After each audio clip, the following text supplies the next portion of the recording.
नमस्कार दोस्तों, चलिए जानते हैं बिहार की फटाफट 25 बड़ी खबरों को सिर्फ 10 मिनट में। लेकिन उससे पहले आप यह वीडियो किस जगह से देख रहे हैं हमें कमेंट में जरूर बताएं।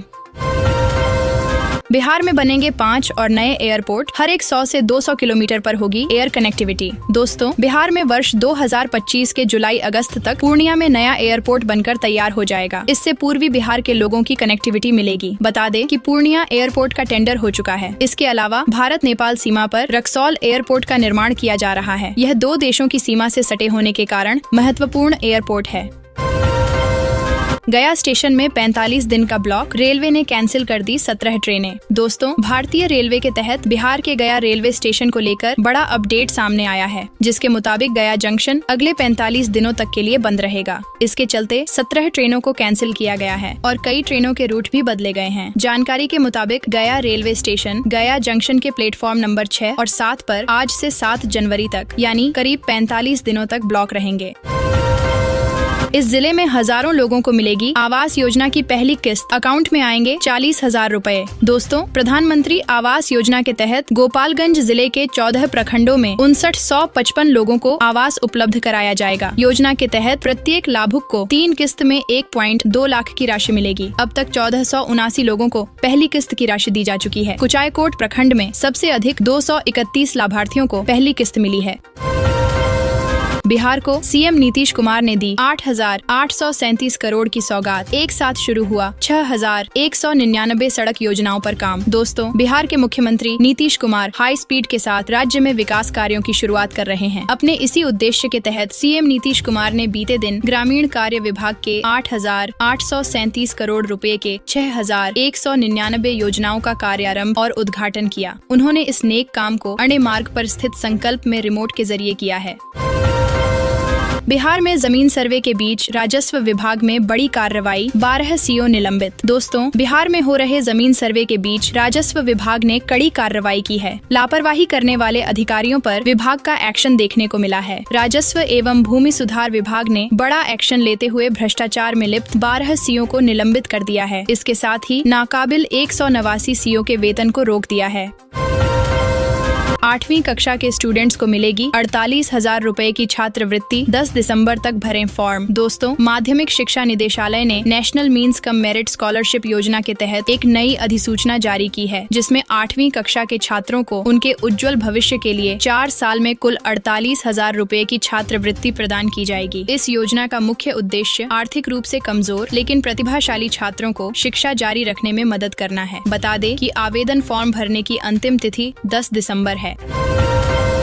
शिक्षकों को आई कार्ड, बच्चों को पहले दिन पोशाक और किताबें, SES सिद्धार्थ का प्लान। दोस्तों, बच्चों को विद्यालय जाने के पहले ही दिन पोशाक और किताबें उपलब्ध करा दी जाएंगी। सरकार उन्हें इसके लिए संसाधन मुहैया कराएगी। खाते में पैसे देने के साथ साथ अन्य आवश्यक कार्य किए जाएंगे। यह जानकारी शिक्षा विभाग के अपर मुख्य सचिव डॉक्टर S सिद्धार्थ ने दी। वे शिक्षा की बात के 4थे एपिसोड में शिक्षकों बच्चों के सवालों के जवाब दे रहे थे। फारबिसगंज वालों की बल्ले बल्ले, इस जगह होने जा रहा फ्लाईओवर का निर्माण, 126 करोड़ होंगे खर्च। दोस्तों, अररिया के फारबिसगंज में जाम से मुक्ति के लिए सुभाष चौक स्थित रेलवे क्रॉसिंग पर उच्च स्तरीय रेल ओवर ब्रिज का निर्माण किया जाएगा। इस परियोजना की लागत लगभग 126 करोड़ रुपए होगी और निर्माण बिहार राज्य पुल निर्माण निगम द्वारा किया जाएगा। इसकी जानकारी फारबिसगंज विधायक विद्यासागर उर्फ मंचन केशरी ने दी। इस फ्लाईओवर के बनने से लोगों का यात्रा में सुविधा मिलेगी। उपचुनाव के बाद प्रशांत किशोर ने भरी हुंकार, 2025 इलेक्शन पर जनसुराज का प्लान बताया। दोस्तों, बिहार विधानसभा की 4 सीटों पर हुए उपचुनाव में जनसुराज ने अपना कैंडिडेट उतारा पर कहीं सफलता नहीं मिली। इसके नतीजों से विचलित हुए बगैर पार्टी के करता धरता प्रशांत किशोर ने अपना फ्यूचर प्लान बताया है। जनसुराज के सूत्रधार प्रशांत किशोर ने कहा है कि हम आगामी बिहार विधानसभा चुनाव में सभी 243 सीटों पर लड़ेंगे।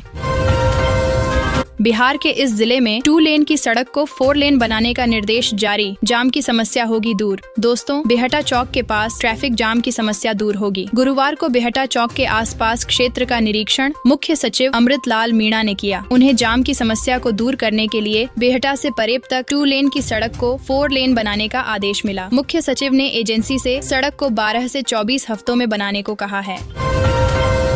झारखंड के बाद बिहार की बारी, एनडीए की नहीं बनने देंगे सरकार, बोले तेजस्वी यादव। दोस्तों, बिहार उपचुनाव के नतीजों के बाद नेता प्रतिपक्ष तेजस्वी यादव की पहली प्रतिक्रिया सामने आई है। तेजस्वी यादव ने कहा कि जिन 4 सीटों पर चुनाव हुआ, हम वो 4 लोकसभा में जीते हैं। 2024 के उपचुनाव में हम हारे हैं और अब 2025 में हम फिर जीतेंगे। चुनावों में हार जीत चलती रहती है। बिहार में ट्रांसफर पोस्टिंग के लिए फिर से आवेदन कर सकेंगे शिक्षक, जारी की गई नई तारीख। दोस्तों, बिहार शिक्षा विभाग ने शिक्षकों की ट्रांसफर पोस्टिंग से जुड़ी नीति को हाई कोर्ट के आदेश पर रद्द करने के बाद ई शिक्षा कोष पोर्टल पर प्राप्त पुराने सभी आवेदन रद्द कर दिए हैं। सरकार ने कहा कि किसी विशेष समस्या से ग्रसित होने के कारण ट्रांसफर के इच्छुक शिक्षक ई शिक्षा कोष पोर्टल पर नए सिरे से 1 से 15 दिसंबर तक ऑनलाइन आवेदन कर सकते हैं। मृतकों की लिस्ट में नाम है तो आधार दिखाकर डाल सकेंगे वोट। दोस्तों, पैक्स की मतदाता सूची में यदि जीवित व्यक्ति को मृतक की सूची में डाल दिया गया हो, ऐसे मतदाता आधार कार्ड दिखाकर वोट कर सकते हैं। सत्यापित आधार पीठासीन पदाधिकारी के पास जमा करना होगा। 2 अन्य व्यक्ति की गवाही भी होगी। मतदाता सूची में इस तरह की गड़बड़ी की शिकायत मिलने पर बिहार निर्वाचन प्राधिकार ने इस संबंध में आदेश जारी किया है।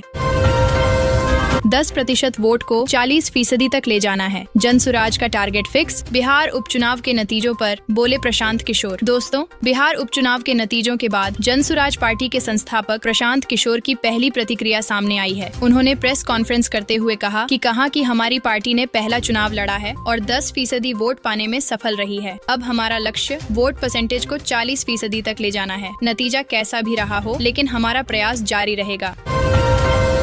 आ गई खुशखबरी, सरकार दे रही है गांव की बेटी को 5,000 रुपए। दोस्तों, सरकार द्वारा बेटियों के सपनों को साकार करने के लिए गांव की बेटी योजना की शुरुआत की गई है। इस योजना के माध्यम से गांव की बेटियों को लाभ दिया जाएगा। सरकार द्वारा गांव की बेटी योजना को चलाया जा रहा है, जिसके माध्यम से बेटियों को उच्च शिक्षा प्रदान करने के लिए छात्रवृत्ति की सहायता राशि दी जाएगी। बेटियों को शिक्षा ग्रहण करने में इस छात्रवृत्ति से काफी मदद मिलेगी। इस योजना के माध्यम से राज्य में रहने वाली ग्रामीण क्षेत्र की बेटियों को शिक्षा संबंधित सहायता प्रदान करने के लिए लाभ दिया जाएगा। इस योजना के माध्यम से जिन बेटियों के 12वीं कक्षा में अच्छे अंक हैं, उन सभी के खाते में 10 महीने तक 500 रुपए की छात्रवृत्ति राशि भेजी जाएगी, जिसकी सहायता से वे सभी उच्चतर शिक्षा ग्रहण कर सकती हैं। इस योजना के माध्यम से ग्रामीण क्षेत्रों में रहने वाली बालिकाओं को शिक्षा के क्षेत्र में प्रोत्साहन मिलेगा और वे सभी आगे तक की शिक्षा ग्रहण कर सकती हैं। बता दें कि गांव की बेटी योजना का मुख्य उद्देश्य राज्य की ग्रामीण क्षेत्र की बेटियों को शिक्षा के क्षेत्र में आगे बढ़ाना है, जिसके लिए राज्य सरकार द्वारा बेटियों को प्रोत्साहित करने हेतु प्रत्येक महीना 10 महीने तक 500 रुपए की आर्थिक सहायता राशि देगी। इस योजना के माध्यम से बेटियां और भी सशक्त और आत्मनिर्भर बन सकती हैं और 12वीं पास बेटियों को इस योजना का लाभ दिया जाएगा, ताकि वह और भी अधिक शिक्षा ग्रहण कर सके और शिक्षा के क्षेत्र में और भी बेहतर बन सके। गांव की बेटी योजना में आवेदन करने के लिए आपके पास आधार कार्ड, जाति प्रमाण पत्र,